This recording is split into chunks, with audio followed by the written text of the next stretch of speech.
198 points over the last 2 campaigns. And it goes on, doesn't it, to beg the question, Robbo, out of this Premier League era, is this the best side that we've seen? Yes, I thought, particularly last season, they were magnificent. They got the most points we've ever seen, most goals we've ever seen. We've got to remember, Manchester United have won 3 titles on the trot twice. Mm-hmm. Man City have still got to do that. They've only won on 2 occasions consecutively. But I think Man City have played some wonderful football. They've been inventive. They've been great to watch. They've got the balance right now between the defensive side of the game and the attacking side of the game. And we're seeing things from this Man City side that I don't think we've seen from too many Premier League teams before. Do you agree, Craig?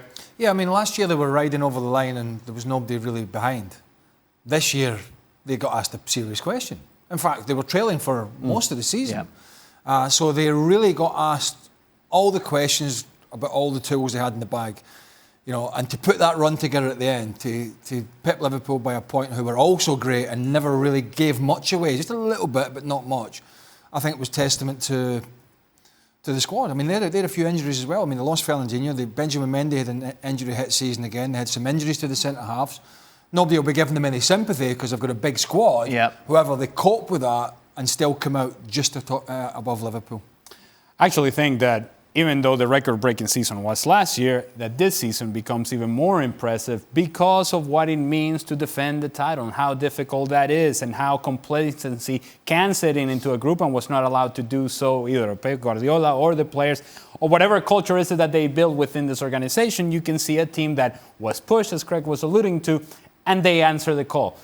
There were many times during the year where Manchester City could have said, you know what, it's just not happening for us, and yet they continue to come up with performances, come up with results, with important goals, with Vincent Kompany putting out top corner. Whatever it was needed for them to win, they did. And to get that run at the very end where they could not afford to drop any points whatsoever, and when you have to be perfect and to be able to do that for a long stretch of time, that says a lot about a team. Ali makes a great point about the culture and the way they couldn't be complacent because at the beginning of the season, Sane was one of the best players last year, and for the first 8, 9, 10 games, he was nowhere to be seen. Pep Guardiola didn't like his attitude for whatever reason.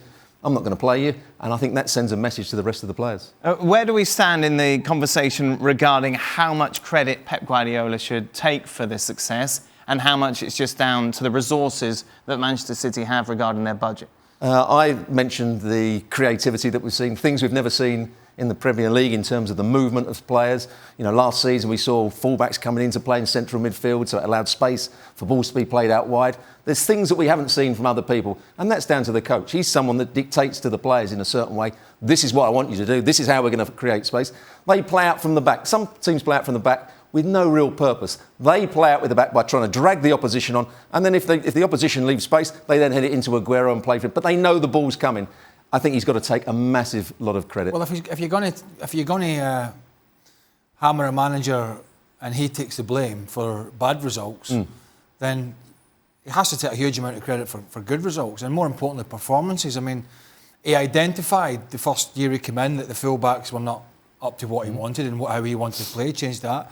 They identified what kind of goalkeeper that they wanted, and my God, he is a one-off. Yeah. What he does with his feet is just... And remember, he got one in that didn't work, so he got him back out again. And Bravo. He put Bravo in to start with. But the Ederson one was, I mean, I've never... You know, that's one of the most important cogs in this wheel. It's unbelievable what he does. But just the way that they play. So you can spend... There's been plenty of coaches have spent lots of money, right, and players, but the teams have not played in this manner.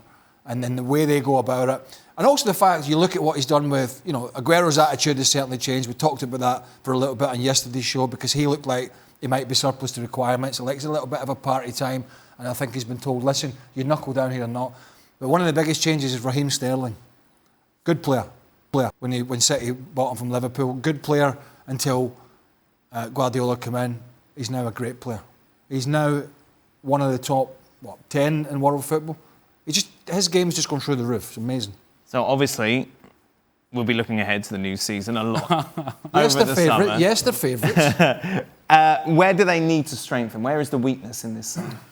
Well, I think when Fernandinho is out, it does open a hole in terms of a defensive presence in that midfield, because Gundogan is going to do a job, but he's a guy that likes to have the ball on his feet and be able to distribute. And because they have a lot of the possession, they're able to get away with Gundogan there. However, he's not a guy that when there's a team that is willing to press them and be physical with them, he's not the guy that you want in that spot. He should be the guy distributing the ball, not the guy tackling the ball. And so if Fernandinho is a guy that you think it may have some injury issues in the future, that's an area that you address. As it pertains to everywhere else, I mean, what else do you want? Yeah. Maybe you want a stronger backup for Sergio Aguero, or a guy that can push Sergio Aguero, because maybe he's running out of goals, but it's impossible to say that when he's been near the top of the goal scorers in Manchester City.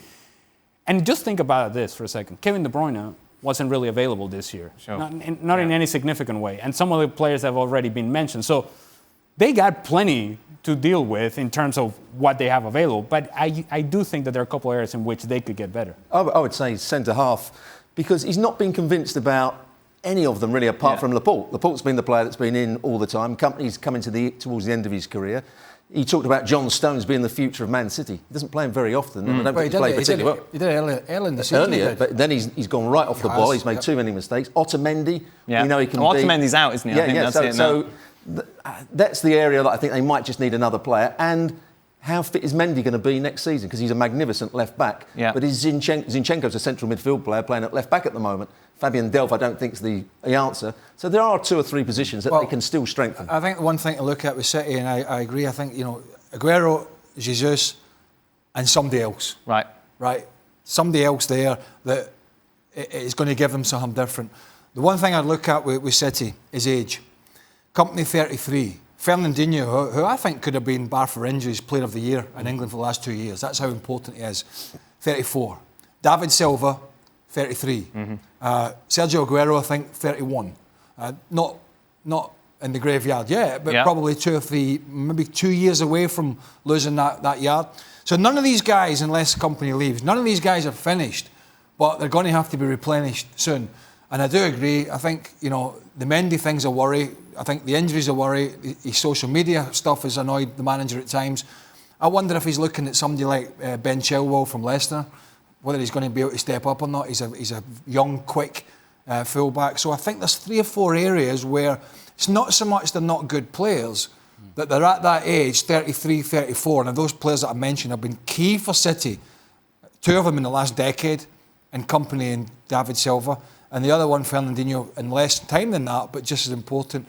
That's going to be huge for them going forward when they eventually replace those players. We're going to be talking a lot about the teams that finish in the top 6 in the Premier League and where they go forward. Of course, they're all playing catch-up when it comes to Manchester City. And we asked you on Twitter whether or not, indeed, they are the best Premier League team of all time. 69% said no. So that was the 69% of Man United fans? I was exactly what I was about to say. Yeah, or the rest of the Premier League. Or was it half our editorial staff?